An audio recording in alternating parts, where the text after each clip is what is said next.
Welcome everyone to the Social Recruiting Show. This week, my co-host is actually doing a charity gig in Uganda, which is really fantastic. Katrina Collier, we miss you. But we do have an exciting, not such a mystery guest host today, Mr. Steve Levy. Welcome to the show. Maybe you could tell us a little bit about Jeff. Hello. Well, Newman, no one calls him Jeff. Even his son doesn't even call him Dad. His son calls him Newman.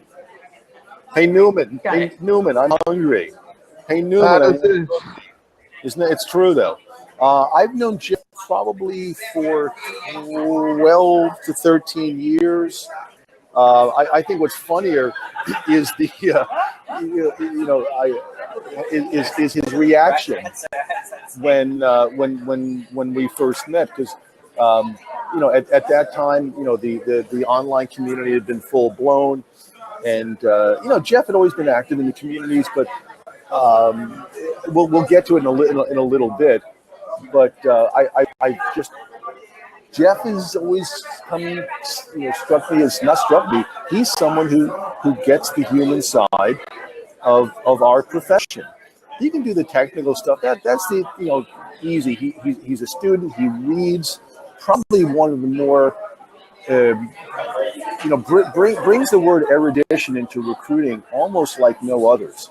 I actually, from a reading standpoint, I put him and Matt Shawnee at the same level, which is really high praise.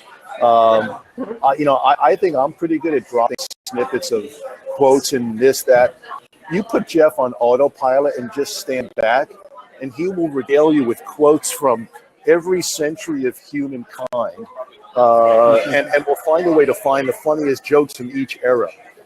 He's the kind of person that, if Monty Python hadn't been written by some Monty Python, Jeff would have been one of the folks, doing it.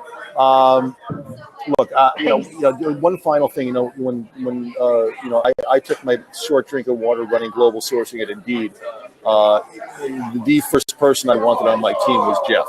Unequivocally, probably one of those human sourcers simply in the business. And that pantheon, it's a high level, but he's on it. And quite frankly, this is an R-rated show, right? No, PG-13. I'll keep my top on then. Okay, fine. Because we have a special sourcing man's ear that he's wearing for the show. But the reason I suggested him for the show, Audra, is that when it comes to incorporating humor into engagement, Newman is simply one of the best, and that resonates with people. So on that, is it just natural, Jeff? Are you like that in real life too, and not just at work? My wife would tell you, both for good and ill, that I am like that in real life and not and on the phone. I think part of the reason why it works so well with us, it's the torture of the Jewish mother through decades and decades. That's the cause. That's the cause of all this. Jeff and I can go off telling Jewish mother jokes and somehow relate them to recruiting. Don't know how, we just can. One of the oldest Jewish mother jokes of all time. The little boy is swept out into the ocean, and I'm going to relate it to our hiring managers in 1 minute. And the little boy swept out into the ocean, and the mother gets on her knees and goes, "God, I've been terrible, but listen, I'll be a better Jew. I'll stop eating bacon. I'll go to temple more. I'll give more to charity. Anything you want from me, God, but just save my son." And this huge tidal wave appears over the ocean, and plop, the boy is plopped right into the mother's arms. And she hugs her son, and she looks up to the heavens and goes, he had a hat.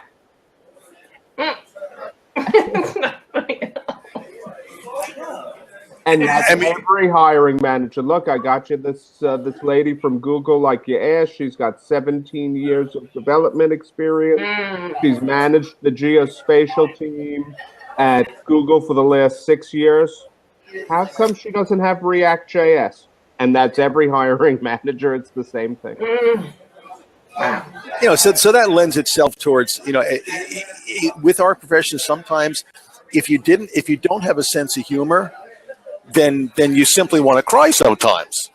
And one of the things that I talk about when I present is when the time is right, I ask people, how many of you have wanted to kill your hiring manager this week? And so the other side of killing and going to jail is telling a joke about it, and that's where I think more of what Jeff does, and it could be incorporated, and I think people need to appreciate the tenseness of our profession and everything that we go through, and frankly laugh a lot more, because if we weren't laughing, we'd be crying or be in jail from killing managers. I agree Managers, with that, if we were lucky. So does it help you with engagement, but it also helps you with the hiring managers, both? Yes, I think that a sense of humor and a sense of not keeping things too serious at any level, while at the understanding the importance of the fact that you're dealing with another human being life. The three biggest decisions a human being could make are to buy a house, get married, or change a job. And you have to interject humor into everything you do in life, because as Steve said, the other option is to cry. And none of us really would want to cry. I'd rather laugh. Yeah. Yeah. So how I mean, this relates to everything, not just recruitment at all. No. Everything in Agreed. life, I feel like. But what it was, I did Wall Street for a long time, Wall Street staffing. And I pretended to be the Wall Street guy. The fancy suits, the short haircut, that person we all imagine. And the more I became myself, who I really was, the better my career got. And who I am is a loud Hawaiian shirt, joke-cracking guy who sometimes crosses the line of what may be the most appropriate joke for the situation, but never with the intent of hurting anyone. And Steve and I have talked about it before. The other side, and the humor that I'm best at, is the self-effacement type of humor, where you make fun of yourself. And you can tell I'm a hefty gentleman. A Japanese sailor harpooned me on the streets of San Francisco last week, tried to get me back to the boat. And you got to make fun of things like that. You got to laugh at yourself, and it helps anyone you're speaking with immediately relate to you better. So anytime a candidate tells me they had a terrible interview, I go, "Oh yeah, that bad? Let me tell you about me at 23. I won Recruiter of the Year and Recruiter of the Year and Rookie of the Year at the same time. No one. I had maybe 9 months experience, and I did so well. I won those 2 awards, and our company took us to Atlantic City, and I was the only one who got their own room. At different levels, you got either a round of golf or a massage. I got both. That's how good I was. And let's just say I was a touch cocky. So I went on an interview, and I think I do very well on the interview. And one of my favorite movies is Glenn Ross. And the interviewer says to me, "So we're in a business of failure. We fail more than we hire people. How do you handle that as a recruiter?" And I may have said an inappropriate line. Picture me at 23, king of the world. I said, "Well, Alec Baldwin and Glenn Ross, every morning I look in the mirror and I go, your name is F-U." But I used the full word. And he said, "Thank you for coming." And escorted me out. And I said, "Was your interview that bad? Did you tell the manager your name was F?" Because that's what I did, true story. And they'll go, "No, I messed up something about a dice probability problem." I was like, "Well, better than the F word, right?" And it will get a laugh. And I said, "It's never as bad as you think you did. We'll talk to the manager. We'll see if there's some way we'll see what she thought about it." Hey, Jeff. Oh, I bet candidates appreciate that. Yeah, Jeff, recently. Yeah, I mean, is there an example of something self-effacing? Because I also believe in the self-effacing stuff. Because Lord knows, all you have to do is Google recruiters are, you get a sense of what people think about us. And is there something you've done recently that is substantially self-effacing that you did, not just for yourself, but essentially on behalf of perhaps the company and maybe the whole recruiting profession? I don't know. Are you leading me into something? Because I'm not sure. Lead me, because I'm not there. Part of it is, I know that there are times where you reach out to people who have had, perhaps not necessarily the best candidate experience. And oh shit, I'm gonna get into trouble here. So I'm like, oh, there's the word right away. No, a little swearing's okay. That's still PG-13. I think you're even allowed one F word on a PG-13 as long as it's appropriate. But you keep those nipples in that shirt. That's over the line. Yes. I know, I promise. And thank you, Jim, for bleeping me very much. Well, that's a good idea. What, bleeping me? Yeah, after the show, I could go through and bleep. No. That'd be fun. I could put a big image over your mouth. Let Jim talk about. I mean, each. You've heard it. We've talked about how, every industry, every function has their own tolerance for humor within them. How do you go about? It's like writing jokes. It's like Henny Youngman up in the Neville in the 50s to the Jewish crowd writing jokes. How do you get your material?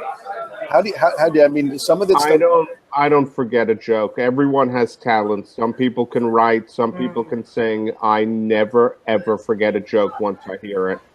And I was about 5 or 6, and someone gave me a book of Henny Youngman's best one-liners, a big thick book like this. And I read it and memorized. I may have been a touch precocious.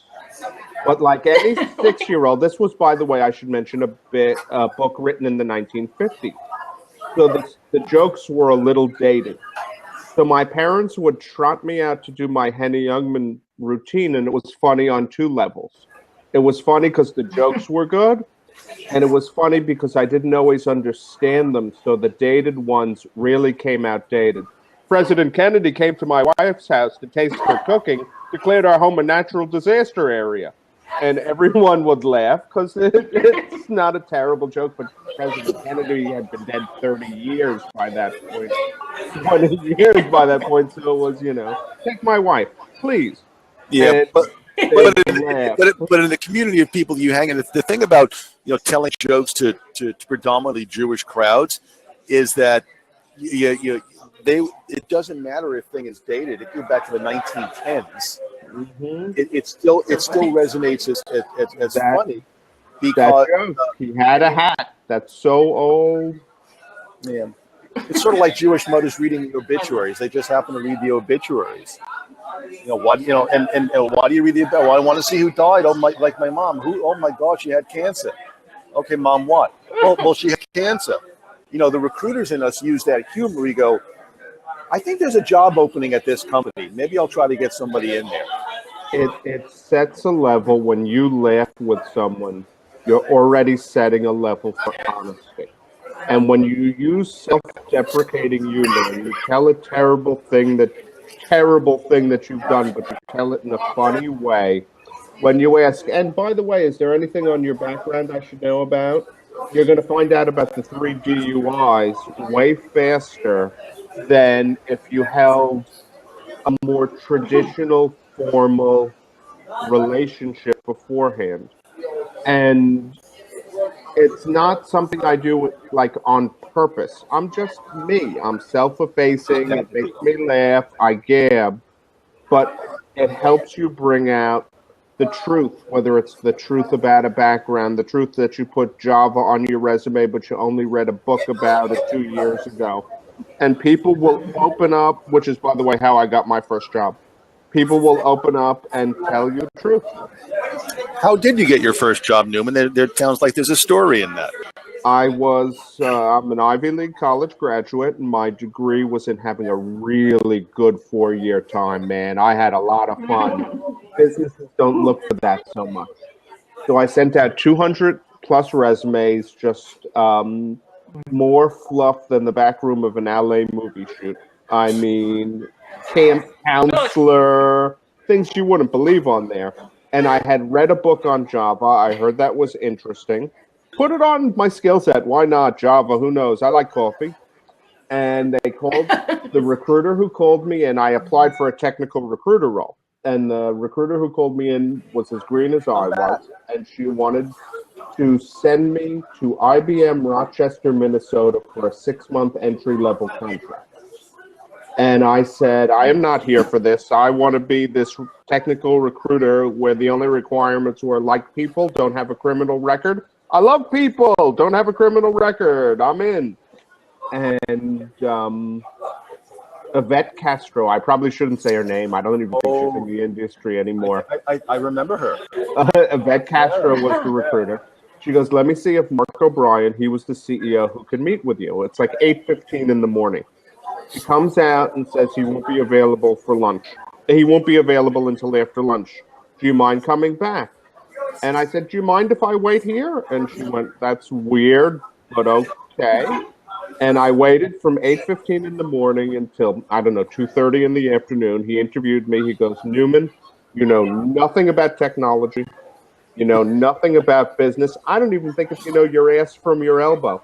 But I admire someone who will sit from 8 in the morning till 2:30 for an interview. I'll give you 30 days on a contract.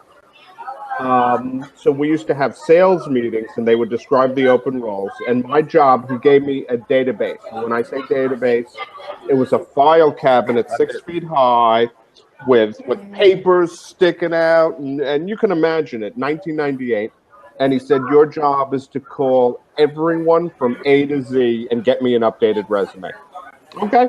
So I sat there with a script. I made BS phone calls. And in week 2, I went to Mark and I said, I know nothing about nothing. But I sat in the sales meeting, and all of the buzzwords for that job at Citigroup, this dude has on his resume, and he's looking. What do you think? Mark looked at the resume. That was my first hire. The joke of the story is I didn't wait 7 hours because I was persistent. I waited because I was broke. There was no Starbucks at the time. I had enough Subway tokens to get home. That was it. They had air conditioning, free magazines, free coffee. Why would I go?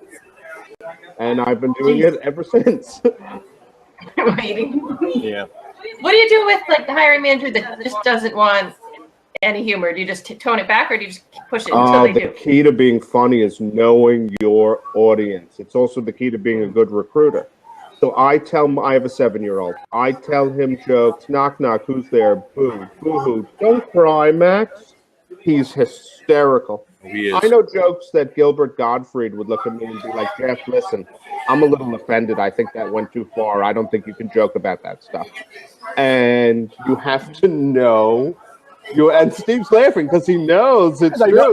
Because I know the jokes. Because we know we tell each other. Audra, we go back and forth on Facebook telling each other jokes, trying to one-up each other. I mean, you wouldn't believe the number of the jokes we tell. And Louis C.K.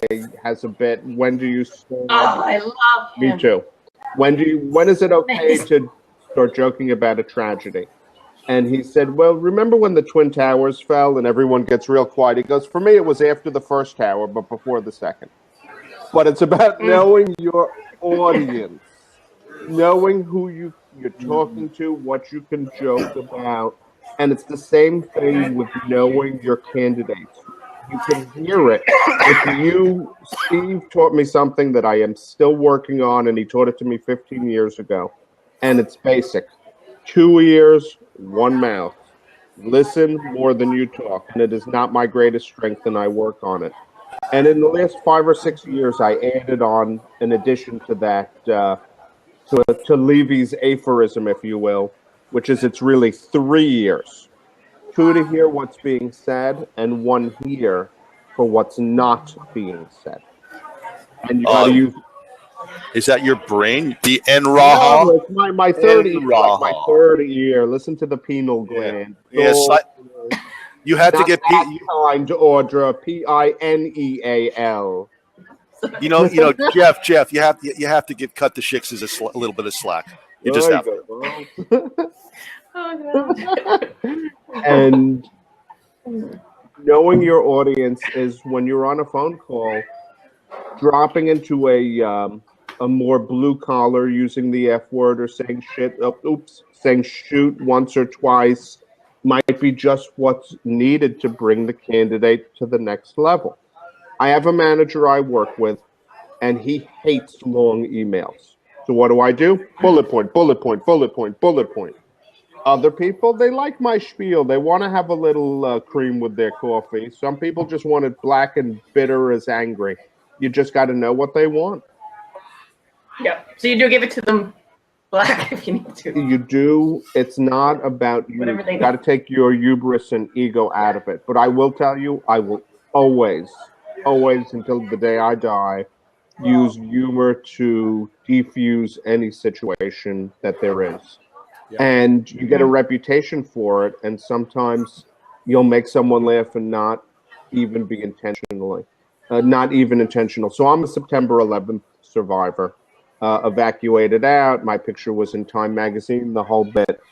And every year on September 11th, the 15 or so of us who got out all together, Krista Hardigan, a friend of mine, she'll post, to all my friends from that day, and we're all start talking about it. And everyone talks about two things I did that made them laugh that day. And don't tell them, I hope none of them are listening. Neither of them was intentional. They came out of a place of fear, a place of just who Jeff was. One of them, we were walking down these stairs, and this old lady kept on turning around and being like, "Oh, it's all George Bush's fault. Why did they attack us, George Bush?" And we're all trying to escape, and the woman kept on turning, and we couldn't escape. And I finally looked at her, and I said, "Listen, honey, less talk, more walk. Now move." And my whole crowd of friends cracked up. But it wasn't to be funny. It was because she needed to shut up and move. But they thought it was. So then we make it downstairs later into this deli. And there's so much smoke in the air. And my throat was so dry. And when I was a kid, my mom, you had a sore throat. She'd give you pineapple. She'd give you melon. So we break into this deli that was next door. And everybody starts looting. So in New York City, they have these by-the-pound buffet tables with like scoops and stuff in them. And I just put my hand into the melon, and I'm feeding myself melon like some sort of animal. And everyone thought I did it to make them laugh. And I did it because my throat was dry and I needed some melon. But you know what? It helped every single person there still jokes about it. And then apparently I said, "Listen, if I'm going to die, I'm going to die with a full belly." And everyone thought that was the funniest thing in the world. I don't even remember it. Oh, man. Did you ever try actually like being or do you do a side gig as being like a comedian? Everyone pushes me all the time, but I'm a hack. All my jokes are stolen. Please, I just listen to other people. It would be insulting. Yeah, I was watching Eddie Murphy's Delirious routine from 1983, and I've stolen a joke because who's watched that in 30 years? But it wouldn't be fair to Eddie Murphy. I didn't write those jokes. He did. I'll use them, but I won't go on stage. Have you tried writing? Have you done any, or you just don't interested? You're not interested? I do it when I write blog posts. All my blog posts are funny. They're full of humor. I Jeff, think my writing will be too dark. I'm like a dark, it comes sometimes from a place of darkness. That's how do you like your coffee? Black and bitter like my women, some people say. I always say ground up and on the back of a donkey. It's it resonates well. What's funny is that I often get to edit or be the first person to read Jeff's writings, before he posts up, and some of the original versions are so funny. Sometimes but I know they're not appropriate. They're not appropriate. I mean that's sort of like what Jeff and I we share levels of inappropriateness about the profession. But that's such an important lesson, I think, what you're saying, because appropriate is entirely subjective. Know your audience. I know my audience with Steve, and you know what? Steve is one of the greatest supporters of fire people, of lifeguards, of September 11th victims and survivors. And there are certain jokes I wouldn't tell him, jokes that possibly would make him laugh, but I wouldn't do it because it's possible, not 100%. Know your audience is king. And I probably would tell him an offensive joke about Trump. No, Jeff, you've never told me an offensive joke. One day, Jeff, all we have to do is copy our Facebook message post for the last. Oh my God. No one should. Make that into a blog. Let me tell you, if I ever ended up interviewing with Facebook and they're like, "Can we see your messages?" I'm not getting that job, baby. Not getting that job. I'm pretty sure we've told Facebook jokes there as well. But again, to bring it right back to recruiting, knowing who to tell a joke to is the exact same thing as knowing how to talk to your hiring manager. Know your audience. If your hiring manager is all about D&I, then you talk about diversity and inclusion. If your manager went to college at an Ivy League and looks down on everyone who didn't, it doesn't mean you shouldn't present a candidate who, et cetera, et cetera. But if you have that hook, if you have that angle, get the buy-in. And all knowing and telling a joke is I'm getting you to buy into that punchline. I'm setting you right up to buy that punchline. And it's knowing your audience. Jeff, are there any So how do you get to know these hiring managers? Well, Is the part of intakes, or it you is work with something them? that cannot be taught. It's experiential over years of doing it, of just knowing people. But I also think the best sources and recruiters are natural. Extroverts isn't the right word because I don't even see myself as an extrovert. You're an introvert, Newman. I am. I'd rather be home playing my video game. But when I get in a room with people, I also kind of want to be there with them. And it's listening. It's Newman, this goes back to, this is the Jewish mother thing again.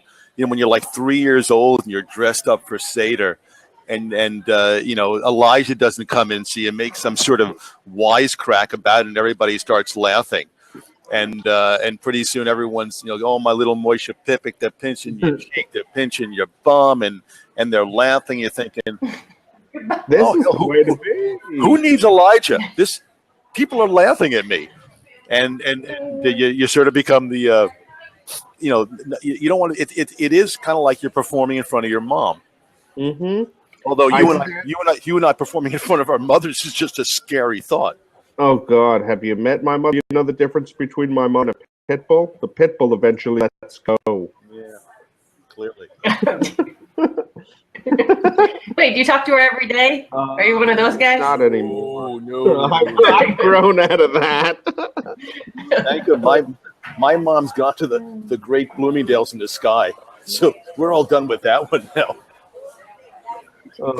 now. But my mother is still alive, and the Gore Vidal, I think it was, once said the Jews are like all other people, only more so. Well, my parents are exactly who they've been, only more so.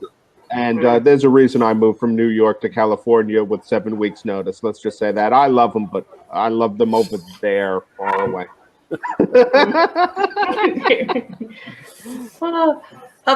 Jeff, do the you worst ever part use is I gave her this link. She may be listening. Charlotte, I love you. I'm only teasing for the laughs and giggles. Because she's now watching other videos. Jeff, do you ever use comedy when you're on your first initial outreach to someone, whether it's an email or phone, or when you're just trying to get to know them first? I think out of everything I do, and I'm proud of the work I do in this industry. I'm proud of the things I've done, the things I bring to the table. But now check that. The thing I'm most proud of is I genuinely believe I've never asked someone to take something that I didn't think was better than where they were coming from. And it's not important that I believe it. It's important that they believe it. But I wouldn't have been able to sell it if I didn't think it was truly better. A truly better opportunity than the job they were at. That's what I'm most proud of. The second thing I'm most proud of is I think my emails are the best. Getting a subject, getting to know the person, and it's not always humor. I recruited a very high-level product director out of, well, I won't give specifics, but out of a marquee name in SF. And he had written an article, How Do You Promote This Country's Growth? That was the title of the article. And my subject to him was, well, we know how to promote this country's growth, but how do we promote candidates named growth? And I tied in and I showed within the email that I had actually read his 6-page, super boring capitalist article, but I read it and I used that in my email, and he wrote me back, I get a dozen recruiting emails a week. This was the best and most personal I ever did. So, but sometimes you have to hold yourself back. I emailed yesterday a candidate who works at McAfee Virus Scan. And I go, how do you, I put in originally my subject and I took it out. Is it tough being the engineering manager for one of America's most hated products? Like, how do you sleep at night? And I said, that's not a good idea. That's probably not going to get the giggle I'm looking for. But I did email someone who had 3 months in an energy-related company. And my subject was, a man who has the guts to join an oil company right now. I got to talk to you because I can learn something from that. Because that takes guts, man. And he responded and he laughed. And I always, it's, it's that BuzzFeed. Who's the hottest recruiter in the world? You'll never believe number 13. You're like, oh, I got to read that now. And I try to have the same, like we used to tell UI engineers years ago, does it pop? Do you have the pop? And do you want that subject to have the pop? And mine, I emailed, I'm speaking to her this afternoon, 13 years she was at AAA.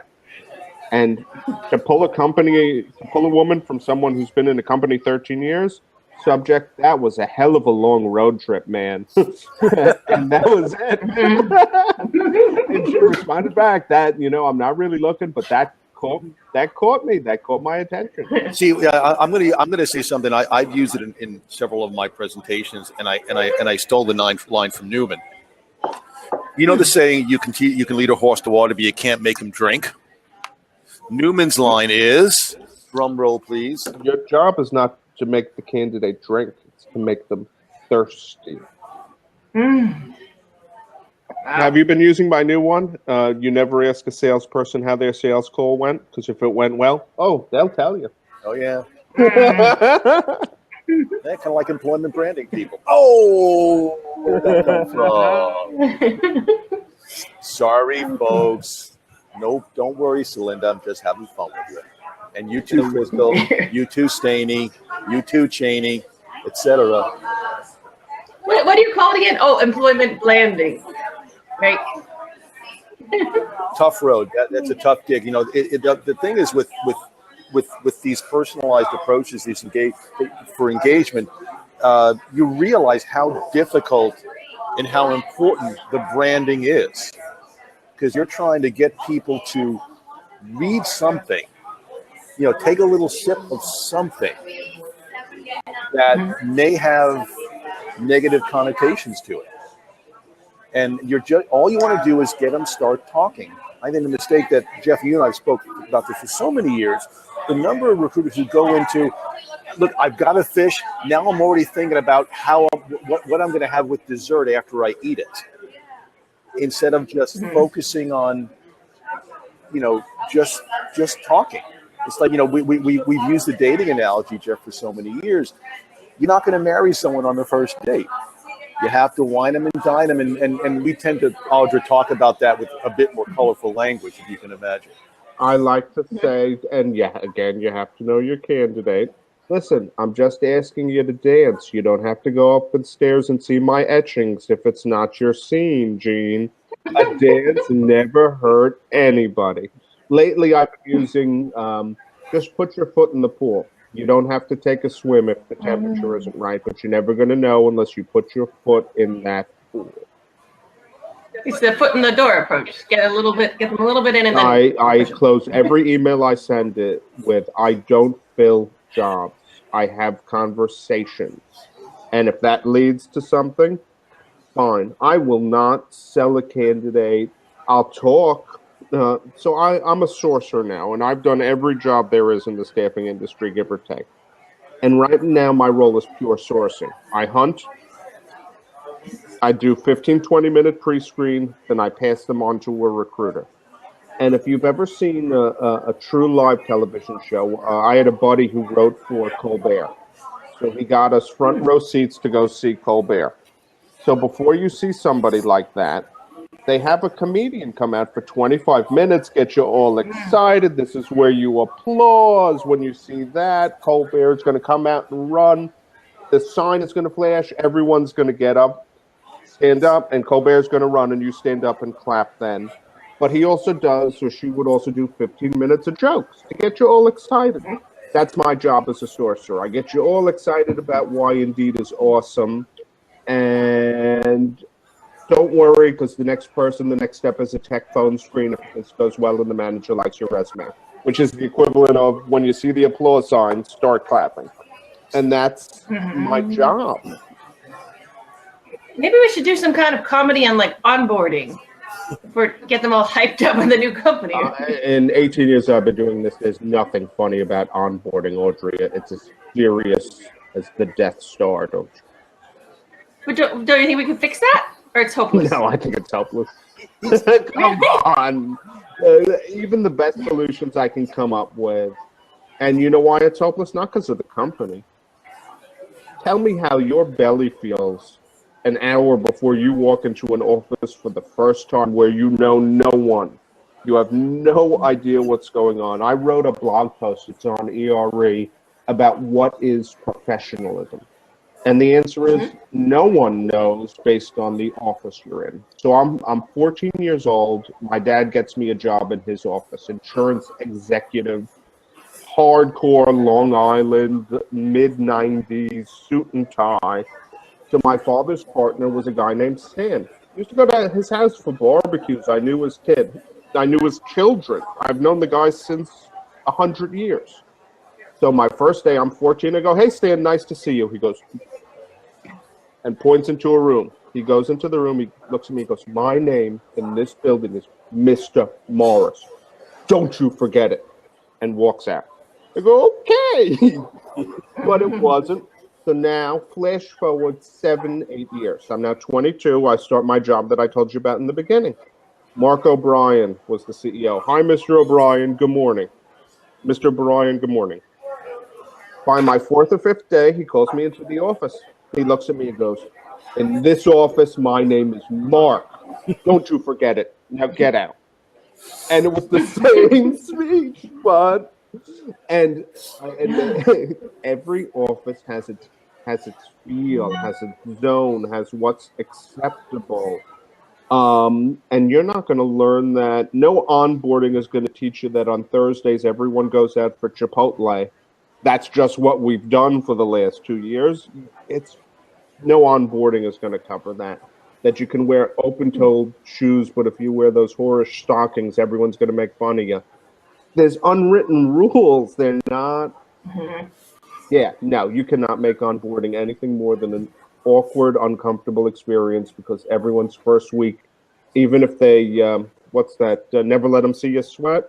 They may not see you sweat, but let me tell you, that first week, no matter who you are, from whether you're Marissa Meyer or a 21-year-old intern, not easy.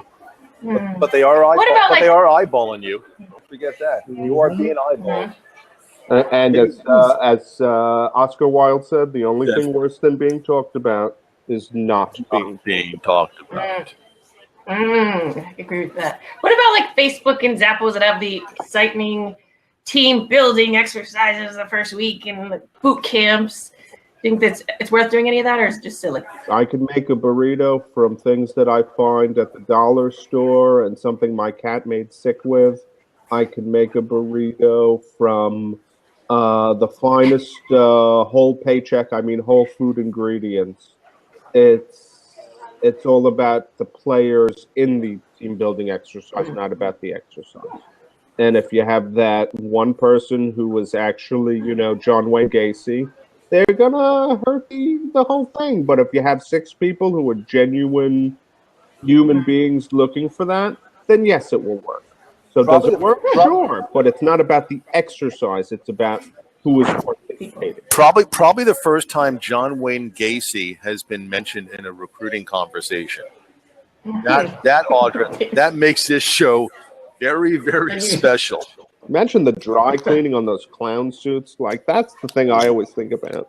Like, no one suspected. No, they drop them on stage to get them out of the clown suit. We have a good question here, boys. From Katrina Kevin. What does Jeff think of bots for pre-screening? I think they will have their place in our industry the same way self-driving cars for Uber will, but they will never replace certain things in certain areas. You will have a self-driving car eventually in London, but London is such a weird city that you will always have to have a human driver to navigate the streets whose names has changed 27 times since the reign of Henry VI. And I think I imagine eventually you're going to get a bot who's going to do a 15-question pre-screen. Do you wear pants when you come into the office? How many years of a middleware do you have? Ever killed someone that's on record? And it will be 15 questions that are super easy, and then that video screen will be passed to a human being. Will it ever replace somebody who does what I do, or Steve, or you, or anybody on this call? No. We're very, very data-driven at Indeed, like you wouldn't believe. And I've become a believer in it after seeing it in action. But I still stand by the statement that my wife and I have a fight 10 minutes before I come to the office and I'm interviewing you. You may be, I could be interviewing Linus Torvald about Linux, and I'm not going to hire him because I'm not thinking about Linus. I'm thinking about my wife riding my ass for not taking the garbage. And no matter how good that person is, that is still going to filter in. And that's always going to be why nothing like this can ever be 100% automated, because it's about human beings. When Eddie Murphy's explaining the price of pork bellies and his skin is this clean. You can't do this clean. If you want to know what Jeff's talking about, go look at the scene in Eddie Murphy Trading Places when he's talking to the bosses about the price of pork bellies, the G.I. Joe with the kung fu grip, making love to his wife. That explains this very perfectly. Okay. So yes, I think there will be a place for bots. Nick Livingston does a great product I like, kind of like HireVue, but I think more in touch, where he has a pre-vetted interviewer give you a pre-interviewed base screen. They record it, and then they can send it to different hiring managers. So it's not quite a bot, but it's closer. I think there are some things. There are things, companies coming on the market. Wade and Wendy specifically comes to mind, which are, they know their role, they know their place, they're feeding it, they're training it with good data before it rolls out with this fanfare of solving world hunger and whether cover letters should be written or not, important issues like that. What was it called? Wade and Wendy? Yeah, Wade and Wendy, yeah. Oh, I'll have to check that out. I hope it's better than Wendy's Burgers. That's something. Yeah, but isn't that $4 for $5 now? But I think Burger King is like $5 for $5. It's. Ew. I don't like Burger King. Okay, fine. My kids all Chick-fil-A since we moved out to the West Coast, and I have issues with their politics. So I called a number of friends whose politics they offend, and I was like, "Can I have dispensation?" They're like, "It's a chicken sandwich. Just eat the chicken sandwich. No one gives a shit." Wish we had those. All right, do we have any more questions over here? And I think if I had to sum it up for me, why am I funny? It's because that's who I am as a person. And I'm a big believer in be yourself, be who you are, and that personally I'm black licorice. Not everyone's going to like black licorice, but if you like black licorice, man, you love black licorice. And you cannot hold out for universal acceptance. Not everyone thinks the things I think are funny, and that's okay. but it's who I am. You don't get. T.S. Eliot has a line in a poem: "We put on a face to meet the faces that we meet." And work Jeff is different than husband Jeff, who's different than Jeff on Fire Talk. We're all different Jeffs. But the closer I can make those faces, the happier I am inside, and the better my recruiting efforts are, because my candidates, my people, see and value my honesty. Right, it makes you more trustworthy. Yes, that's it. You can tell a story about when you screwed up. It makes it easier for people to talk to.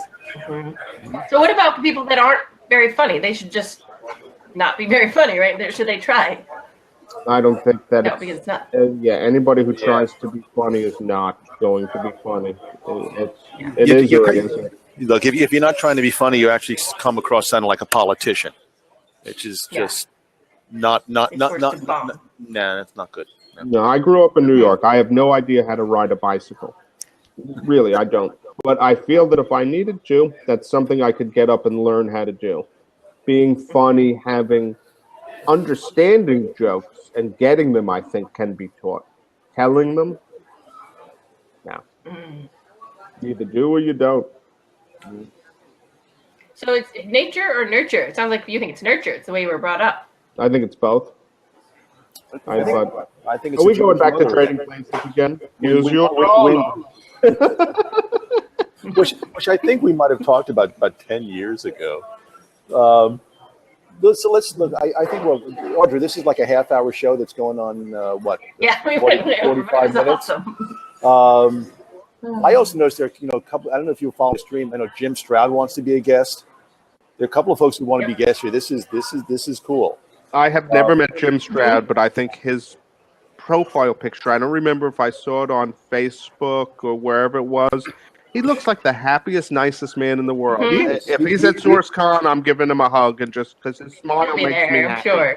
You hear that, Jim? Mm-hmm. Jim, we'll make the arrangements, And I've seen his name for years now, and we've never dialogued, we've never talked, but he looks... Oh, man, I got to tell you that... He said he's up for a hug. He's up for a hug. Hey, Jeff, tell the story about, when you and I actually first met. I think it was, what was it, Genesis 10 I stopped in at? So I am a bit of a nerd, and I love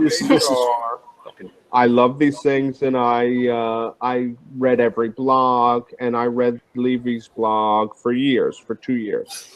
So a woman whose name shall not be mentioned, because Steve and I cannot mention her name without making it into a horrible swear word, hired Steve to teach a team of people whose only job, I was recruiting for financial services for a company that hired C++ Unix the way Cookie Monster eats cookies.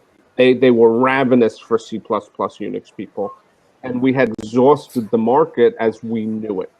And this woman knew Steve knew places that we hadn't touched, other ways of reaching this very specific skill set. And she brought in Steve and she introduced him, and I went, wait a second, are you the Levy who writes these articles? He's like, yeah, that's me.